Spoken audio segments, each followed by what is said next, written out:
Racikan berita. Terima kasih pimpinan. Jadi pimpinan, saya hanya ingin mempertegas. Sebentar, kami perkenalkan azamkan kuasa hukum tim advokasi Prapas Tanah Raya. Silakan Pak Mas. Iya, terima kasih. Assalamualaikum warahmatullahi wabarakatuh. Dengan segala hormat, karena tempat ini saya anggap mulia, baik di hadapan kita dan di hadapan Allah SWT, semua akan mempertanggungjawabkan. Maka dari ini, saya ingin mempertegas bahwa ada pasal 549 Undang-Undang Cipta Karya itu yang sering digunakan istilah tanah musnah untuk mendapatkan hak reklamasi. Artinya apa? Artinya memang undang-undang ini memang diciptakan untuk menguasai darat, lautan, sungai, danau, ya, yang sifatnya itu juga ditok oleh DPR. Nah ini juga penting untuk kita sampaikan. DPR sebagai Dewan Perwakilan Rakyat juga harusnya mengukur sebelum mengetok undang-undang tersebut. Karena apa? Ini menyangkut hak wilayah daulat rakyat sesuai kekuatan pasal 2 Undang-Undang Dasar 1945. Jadi harapan saya, apa yang disampaikan koordinator tadi sudah cukup jelas, bahkan beberapa saksi-saksi yang menjadi korban paksa baik di Teluk Naga, di Banten maupun di Tangerang dan juga di Sunda, karena persoalannya adalah mereka ini bermain kepada oknum-oknum BPN. Dan ini harus juga dibersihkan karena BPN juga banyak sekali bermain kejahatan-kejahatan model ini karena mereka mendapatkan uang fasilitas dan segala macam, tapi berani mengorbankan atas segala keinginan para oligarki. Dan ini tolong juga apa yang terjadi di Sunda, di Gresik Putih dan bahkan jajaran wilayah Madura juga dan Sidoarjo itu sama. Saran saya kepada pimpinan untuk mempertegas koordinasi kepada Polda, Mabes maupun juga BPN untuk dicabut kalau sudah tidak sesuai dengan undang-undang. Dan memang tidak pernah ada undang-undang yang menyatakan bahwa laut, danau, sungai itu bisa dibuat sertifikat, baik sertifikat hak milik maupun hak milik, apalagi selain dari itu. Saya kira begitu tambahannya. Terima kasih. Kami dari tim Lawyer penggugat nomor 74 di Main Pusat, koordinatornya Ahmad Rasulullah dan beberapa rekan ini dia ada Soraya, ada Abdul, banyak sekali yang hadir rekan-rekan Lawyer di sini dan prinsipal juga harus jadi ada. Terima kasih. Harapan saya dengan DPR ini benar-benar nanti artinya tidak seremonial kalau itu lebih ringan, tapi benar-benar ini diperhatikan karena ini masalahnya rakyat dan DPR kembali kepada rakyat, mempertahankan kepada rakyat selain kepada Allah SWT. Terima kasih. Waalaikumsalam warahmatullahi wabarakatuh. Izin satu lagi, kami datang jauh-jauh dari Tangerang. Mohon waktu Bang Kurtubi, silakan dari Tangerang. Sholat. Kalau belum ada, kembali kalau itu pengganti dengan yang lain tidak bisa. Tapi Bapak-Bapak Ibu sekalian ya, saya ingin menyampaikan kita hormati juga bulan Ramadan. Jadi tidak usah sampai terlalu mengeluarkan kata-kata yang nanti malah nggak enak dan mengurangi pahala. nah itu ya. Saya pikir sebagai umat Muslim cukup bicara. Silakan. Amin. Bismillahirrahmanirrahim. Assalamualaikum warahmatullahi wabarakatuh. Yang saya muliakan pimpinan dan anggota Komisi 2 DPR RI. Saya Harun Ali. 51 tahun yang lalu saya dilahirkan di Teluk Naga. Artinya tidak sedikit pun waktu saya berpindah dari Teluk Naga sampai hari ini. Saya tahu perkembangan apa yang terjadi karena saya tidak pernah merantau. Abrasi tidak pernah terjadi di desa Kohok atau desa sekitarnya karena ada sungai Cisadane yang mengalir dari Bogor sampai ke muara desa Kohok, membawa material lumpur, tanah dan sebagainya juga tidak terjadi abrasi. Jadi kalau ada kata abrasi terjadi di sana bohong besar. Itu yang pertama. Yang kedua, pencabutan pagar laut belum selesai. Silakan Komisi 2 datang ke sana, saya antar. Tangkap saya, penjarakan saya kalau saya bohong. Di desa Kohok baru bikin sertifikat, belum sudah ramai.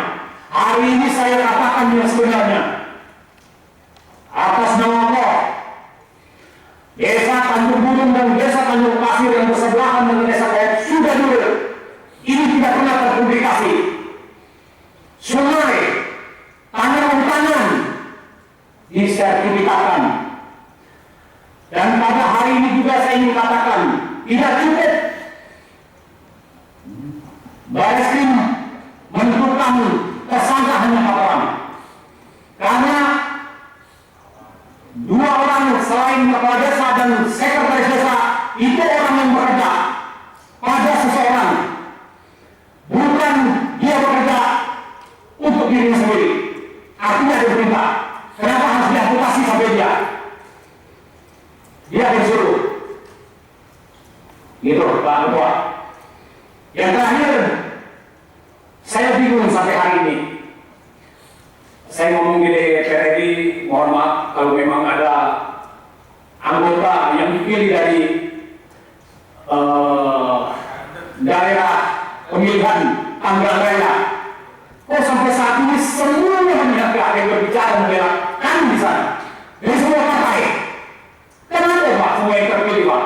Ya tidak ada yang membela kami di sini di sana Pak. Waduh luar biasa.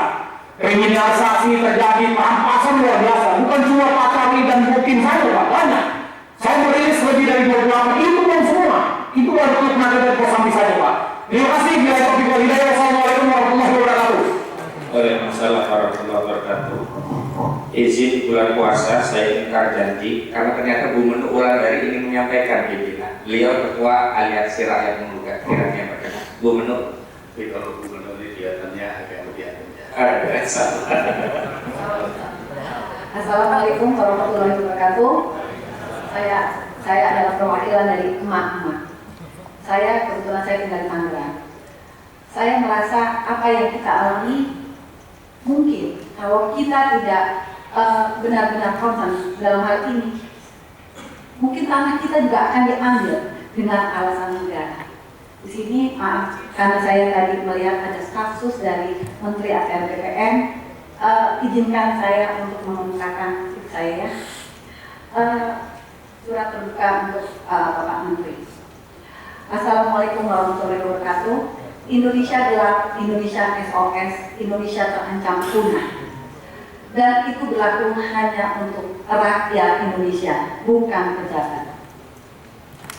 Lihatlah, negara sedang membuat sandiwara kolosal dengan judul penyelamatan aset aduan. Satu persatu mundur, mulai dari Kejagung, Barreskrim, dan terakhir adalah Menteri ATR BPN yang batal untuk mencabut sertifikat laut milik Agung Sedayu.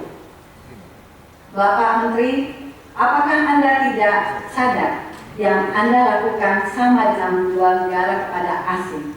Dan berapa puluh juta penduduk Banten yang akan selamanya terzolimi dan terancam punah akibat pembatalan yang Anda buat. Sudah banyak pembuktian dan penelitian mengatakan sertifikat tersebut melanggar aturan dan mengancam ekosistem setempat. Ada apa di balik? Dalam kasus PSLP 2, negara tidak pernah hadir untuk rakyat. Padahal tidak ada negara tanpa rakyat. Bila negara tidak bisa menjamin hak rakyatnya, maka jangan salahkan kami, rakyat yang akan mengambil sendiri hak kami. Walaupun harus keluar darah, tapi kami rela daripada kami menjadi bangsa yang terjajah dan masa depan anak cucu kami akan menjadi jongos di negeri sendiri. Dan untuk Bapak Menteri dan juga pejabat-pejabat yang terhormat, belum mulia, nama Anda akan tercatat dalam sejarah kelak Indonesia sebagai seorang pengkhianat karena nasionalis Anda dipertanyakan dan Anda kalah oleh tekanan oligarki. Tunggu pembalasan kami adalah rakyat yang muda. Wassalamualaikum warahmatullahi wabarakatuh. Waalaikumsalam. Kalau saya lebih serem sama yang ini. Karena kalau emak-emak udah ngomongin dalam itu, baju. Cukup dari terima kasih. Saya membacakan kesimpulan. Oke. Baik. Dari berbagai fakta yang sudah kami sampaikan, kami berkesimpulan bahwa kejahatan perampasan tanah yang terjadi di wilayah Pati ini sudah terjadi secara terstruktur, sistematis, dan masih meminjam istilah yang umum digunakan oleh MK, melibatkan pejabat dan aparat dari pusat sampai daerah. Kedua, karena itu kami merekomendasikan kepada DPR RI untuk membentuk panitia khusus untuk dalam rangka melakukan audit baik dari segi kinerja, keuangan, juga hukum, dan kemudian melakukan proses terhadap setiap pelanggaran. Ketiga, kami harapkan dari DPR RI memberikan rekomendasi atau tuntutan kepada pemerintah untuk segera mencabut status PSM PIK 2 dan menghentikan proyek PIK 2 sampai hasil audit nanti bicara. Karena hari ini proyek itu tetap jalan, pelanggaran-pelanggaran terus terjadi, dan mereka berusaha memanipulasi informasi dengan mendatangi sejumlah tokoh-tokoh untuk melegitimasi apa yang mereka lakukan, baik legitimasi hukum sampai legitimasi agama. Terakhir bicara tentang Ihyaul Mawat, menghidupkan tanah mati sebagai dalil legitimasi bahwa Aguan itu bebas secara agama Islam karena menghidupkan tanah mati. Karena ternyata tidak ada satu inci pun tanah di Banten yang masuk kategori tanah mati sebagaimana disebutkan dalam fikih Islam. Selanjutnya, usut tuntas pelanggaran hukum dan proyek PIK 2, baik pidana umumnya yang sudah jalan. Pidana umumnya ini 363 dan 366 bentuk pasal 55 dan 56 KUHP. Saya pastikan tidak hanya dilakukan oleh Arsin, Kepala Desa Bawah Kecamatan Batu Haji, Kabupaten Tangerang, tapi juga dilakukan oleh sejumlah kepala desa dan aparat desa lainnya di 6 kecamatan dan 16 desa yang ada pagar lautnya. Pidana khususnya, ini dugaan kami ada penyalahgunaan kewenangan atau perbuatan melawan hukum yang merugikan keuangan negara, baik kerugian langsung atau aset negara yang hilang, dan menguntungkan diri sendiri, orang lain atau korporasi. Baik pejabat penyelenggara negara itu adalah pejabat atau aparat, termasuk aparat pemerintahan desa. Karena itu pidana khususnya juga harus diketok lagi, lagi. Jangan sampai seperti Jagung kemarin malah mundur dengan alasan yang nggak masuk akal. Kenapa? Karena Baris Krim saat ini bukan menangani Kitsus, hidup. Artinya Kitsusnya tetap jalan. Kitsusnya juga tidak hanya mengacu pada 12 B tentang ada tidaknya suap atau gratifikasi. Kitsusnya ada pada pasal 2 atau pasal 3 Undang-Undang 31/1999 tentang tindak pidana korupsi. Ini apa? Korupsi, penyalahgunaan kewenangan atau perbuatan melawan hukum untuk menguntungkan diri sendiri, orang lain atau korporasi, dalam hal korporasi yang kuat yang merugikan keuangan negara, baik natural keuangan negara maupun aset negara. Dan terakhir ada juga administrasi. Saya kira jangan sampai kita merasa bahwa tindakan administrasi yang diambil Menteri BPN dengan memberikan sanksi kepada sejumlah pejabat BPN yang ternyata sudah pensiun 2 di Komnas Negeri. Coba ngalor nggak kita? Sudah pensiun dikasih sanksi. Misalnya juga BPN jangan membohongi rakyat. Ya KKP juga jangan membohongi rakyat. Nah kalau KKP kami sudah kirim surat, nggak pernah diterima audiensi dengan KKP Menteri Wakil Sakti Wahid Purwono. Dan kami sudah kasih tahu orang pemagarnya punya proyek ini namanya Mandor Memet, kabur orangnya sekarang. Yang mendanai ini namanya Muncul Alis Gojali. Gojali ini yang punya hektar-hektaran yang diterbitkan BPN ya idenya. Gojali, nama silanya Muncul. Namanya Gojali, dia juga pelaku. Kemudian siapa yang supervisi? Ahli mana gali-gali orangnya udah tahu semua ini. Cuma kita semua ini bukan bodoh. Makanya di forum yang formal ini, kalau sampai ada yang pura-pura tidak tahu atau pura-pura bodoh, berarti mereka secara nyata turut serta terlibat dalam merusak kedaulatan negara dan rakyat Indonesia. Demikian dari kami. Assalamualaikum warahmatullahi wabarakatuh.